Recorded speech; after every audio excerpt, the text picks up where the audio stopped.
Hi, and welcome to our channel. This is our kitchen remodel video. Stay tuned to see how we went from this to this. So, let's jump right in. We started with a very rough sketch of how we wanted the new kitchen to be laid out. We then started to rip up tile. And that was probably the hardest part of it all. We initially started with a chisel and a hammer, and of course gloves and glasses. The tiles came up, but the thin set was much harder to chisel up. It also left the surface not smooth to the touch, so we took a multi-tool with a grinding attachment to smoothen out the surface. After a little bit of this, we quickly realized that this was going to get everything dusty, and it's going to take forever. To speed things up, we ordered a cheap rotary hammer with some chisel bits. I'll link them in the description. This made everything so much faster. So to recap, 1. Make sure to cover your furniture. 2. Have your shop vac handy to try to suck up much of that dust. 3. Try to get a cheap rotary hammer or even rent one. Next, I drew a more detailed plan of our current walls. I measured the distance of the wall to the windows, to outlets, switches, and all plumbing connections. I used a handy little laser measure off Amazon to get exact measurements. We then took these to IKEA, and they helped us come up with a sketch. We also got to look at what doors and handles we might like. No worries, these appointments are free, so no additional cost here. Alright, so here are a few more pictures before the demo starts. We made sure the wall was not load-bearing, which, thankfully, it was not. We screwed off all the wood pieces attached to this wall and exposed wires so we don't cut through these in the process. We then pried out the counter and removed the shelves at the bottom here. We later took a hammer and a reciprocating saw and started tearing into these walls until we got rid of them. We had to move all the insulation above the ceiling to prevent it from falling down. Since we will need insulation up there again later, we put all this insulation into garbage bags and threw these bags back up into the attic before putting up the new ceiling. Now the whole frame for this wall is gone. Woohoo! This already looks so much more open and less cluttered. We do have a hole in the ceiling now that you can see here. Let's remove the hanging cabinets, the microwave, and the rest of the ceiling. Back to flooring. The rotary drill is pretty loud, so we were taking a break from it and using a hammer here again. To our surprise, this area came up pretty easy. The thin set stuck to the tiles, so it left a pretty clean surface. This is probably due to some moisture that was under the tiles. Since the house was built in 1980, you can see here the wood is much better quality than something you would buy in the store today. So we decided to keep some of the wood and make a tumbling tower set out of it. The remaining ones we burned in our fire pit we built in our last video, as you can see here. The link is below the video. Back to it. Okay, here you can see the dining room is done with removing tile. Now we just need to remove the thin set. And here is the kitchen.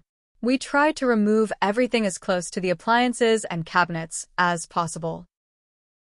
Next, I am just using my reciprocating saw to cut the ceiling into smaller, manageable pieces and pulling it down.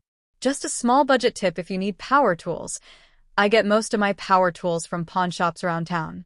That way they are much more affordable. Oh, I am wearing long sleeves and a mask here because the insulation gets pretty itchy and can irritate your throat. Here's the progress. The biggest issue we ran into is right here. These cords are going under the beam, and we need to move them above so we can put the new ceiling right up to the beam. We'll worry about that in a minute. Meanwhile, looks like our IKEA kitchen pieces were just delivered. We need to do an inventory count within the first 48 hours and let them know if anything is missing. We received over 150 pieces and ended up missing 8 pieces that we submitted to IKEA for reshipment. We received a great tip from an IKEA worker to do the inventory count by cabinet and add blue tape or sticky notes on each piece. This made things super simple. I think it took us about 2 hours. We will work on getting the old counters and cabinets out while we have help from our friend. A day later, we were able to get a professional to come out and fix the wiring for us since I don't know much about electrical box rewiring yet. Looks much better. Another thing we had to do now was to make sure we have dedicated electrical circuits for the fridge and one for the dishwasher, since the previous owners had them tied together. We also added wiring for the new lighting so we don't have to do that after the new ceiling is up. Also, we had to move the new light switch to here since the other wall no longer exists. That's today's progress. One last final check that everything looks good before we hang the first sheet of drywall. We know where we want the vent, and we have the electrical for the lighting prepped. Let's hang some ceiling. We started in the back corner and worked our way to the other side. Lastly, we added the sides of the wall and the new lights. Voila, lights work.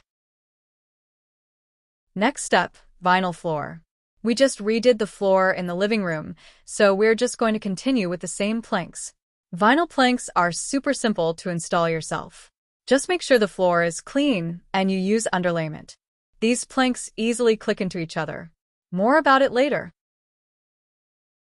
We started to fix the walls by applying all-purpose sheetrock mud since we had some left over. Once it was dry, we sanded the area. Then we put tape and mud over the new drywall seams on the ceiling and the top of the walls. We let it dry for 24 to 48 hours and sanded it smooth. We disconnected the lights so we could paint around them, and then we reconnected them. These are cool because you can change the brightness, they are super flat, and they're simple to install. We also added a piece of drywall over the open water connections and moved the stove outlet slightly. Lastly, we primed and painted the walls and ceiling. We made sure we covered the window and the fridge so we don't get paint all over it. Next steps is assembling and hanging the cabinets. IKEA makes it easy where you cut the rail to size, level it, and then hang all cabinets on that rail. We started at the bottom corner. I first used blue tape to mark where what cabinet is going, and then we started assembling. We did the bottom cabinets first and then moved to the top cabinets. We used a laser level off Amazon to hang the rails. We then used construction screws to drill the rail into the studs. One cabinet after the other was assembled and went up. Oh, and our dog Otis was obviously helping too. Before we put down the remainder of the floor, we need to decide where to place the island since there should not be flooring under cabinets, so it has room to expand and contract without popping up.